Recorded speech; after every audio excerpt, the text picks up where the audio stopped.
I think a lot of you have a misconception about life.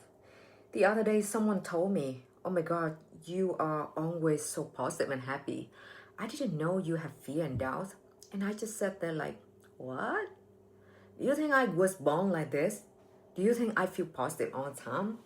Do you think my life was easy?" No. Sometimes people look at me and think that I'm positive all the time, but I'm not. I am human. I have fear, I have doubt, I have negative emotions too, but I know how to regulate myself.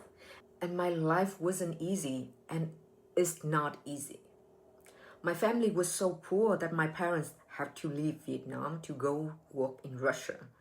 My dad was a gambling addict, and me, I lived with my grandparents, and I got beaten a lot by my aunts and uncles. That was my childhood.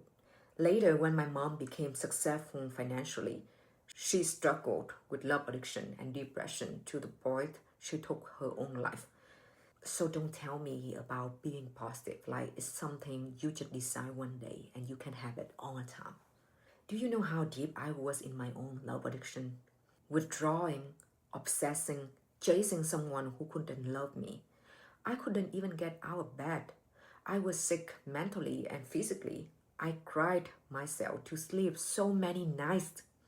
I woke up so many mornings with no purpose, no reason to live. So no, I wasn't positive when I decided to heal from love addiction. I felt like shit. But I hit a point where I knew I couldn't keep living like this. I was consumed by love addiction. My life was unmanageable. And then something hit me even harder. If I don't do this work, my future children will carry this. They will have to go through the same trauma, patterns, and even love addiction. And that scared me more than the pain I was in. That's actually why I started this YouTube channel. For my future children first, and then for me, for my soul to express itself and share its knowledge, wisdom with the world, and then for you. So one day, if I'm not here, people, and especially my future children, can educate themselves and be aware of love addiction to avoid the same mistake.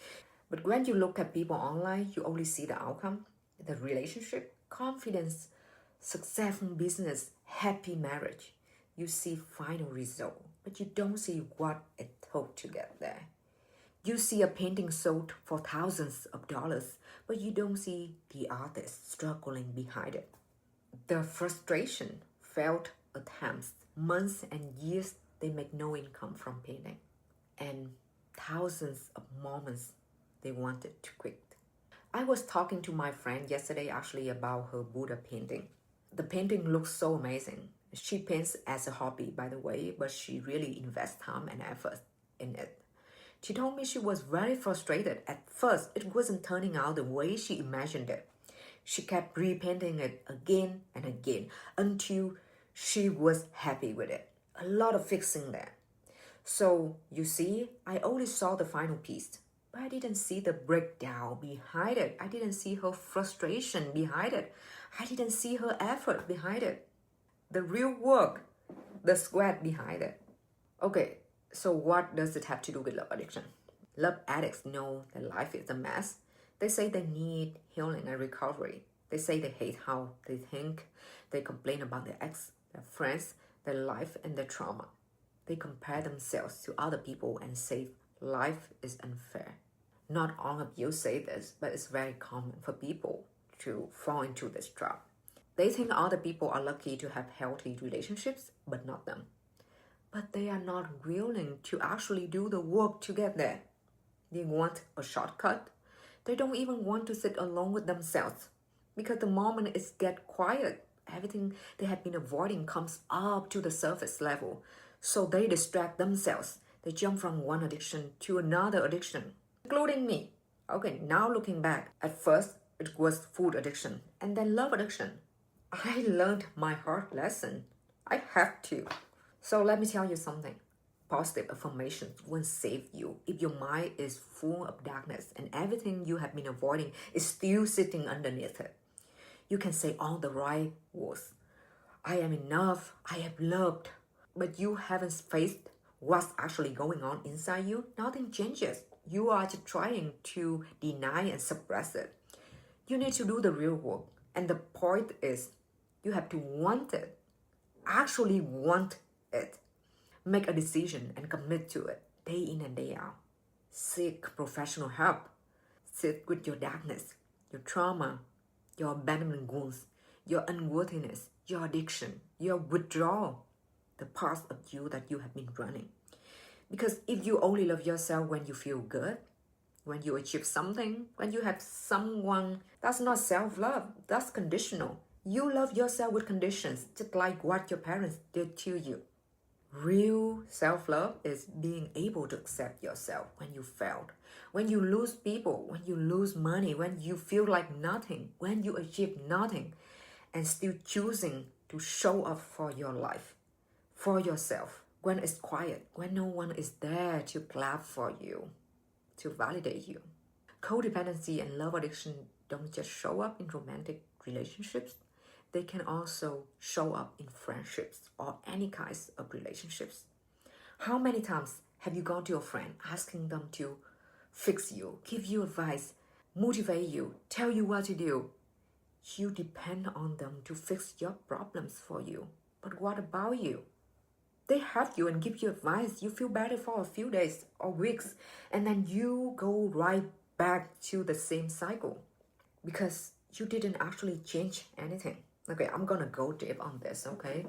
You actually just wanted attention, comfort, validation because you don't know how to regulate your emotions and validate yourself. All you do is sucking people's energy and spread out your trauma. I know it's hard to hear, but I want to read this part in the book A New Earth written by Eckhart Tolle for you about the ego.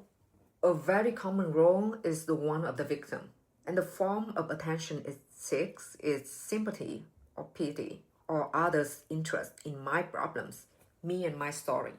Seeing oneself as a victim is an element in many egoic patterns, such as complaining, being offended, outraged, or so on. Of course, once I am identified with a story in which I assign myself the role of the victim, I don't want it to end. And so, as every therapist knows, the ego does not want an end to its problems because they are part of its identity. If no one will listen to my sad story, I can tell it to myself in my head over and over and feel sorry for myself, and so have an identity as someone who is being treated unfairly by life or other people, fate or God. It gives definition to myself, makes me into someone, and that is all that matters to the ego. You are addicted to the victim identity and your suffering. Someone even went to their ex who beat her not just one time, but a few times, and the last time, he broke her nose. She reached out to her friends to help her get out of that situation, and a few weeks later, she went back to the same cycle. She is addicted to the toxic cycle, and I'm using this real story as an example, but you know your version of that. No one can help you if you don't want to. No one has an easy life. If you keep telling yourself life is unfair, you are the victim. You are. You become the victim of your own mind. No one can fix your life for you. Not your partner, not your friends, not your family members, not anyone. And only when you choose to do it, you have to want it. If you keep using people for attention, validation, or love and not doing anything to improve your life, you will lose people. And some of us already have. You will keep losing more until you finally take responsibility for your life. And the scariest part is losing ourselves even more and more to the love addiction. So you don't wait to feel happy to change. You have to change first, and then happiness comes after. That's the part most people don't want to hear. Recovery and healing takes time, days, months, years. No addict recovers while still using drugs. And right now, for a lot of you, people are your drug. Attention is your drug. Validation is your drug. Love is your drug. You need to stop using people. Just to be clear, okay? Everyone deserves love.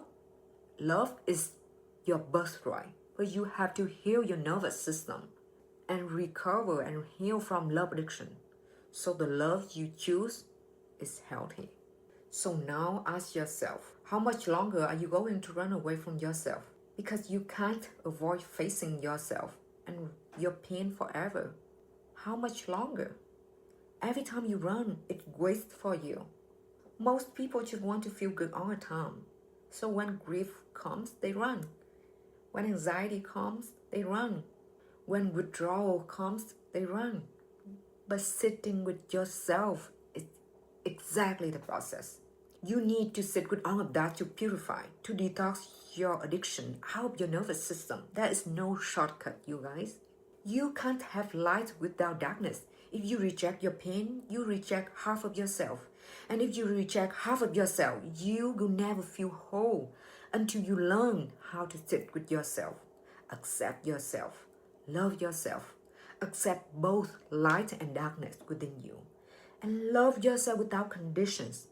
No amount of love from other people will ever feel enough for you if you don't learn how to love yourself. And if this resonates with you, like and subscribe if you actually want to learn and grow from this. And if you are serious about healing from heartbreak, codependency, and love addiction, and you are tired of going in cycles, I work with people one-on-one to guide you through this process. Not surface level, it's real deep in the work. And you have to decide if you want this or no.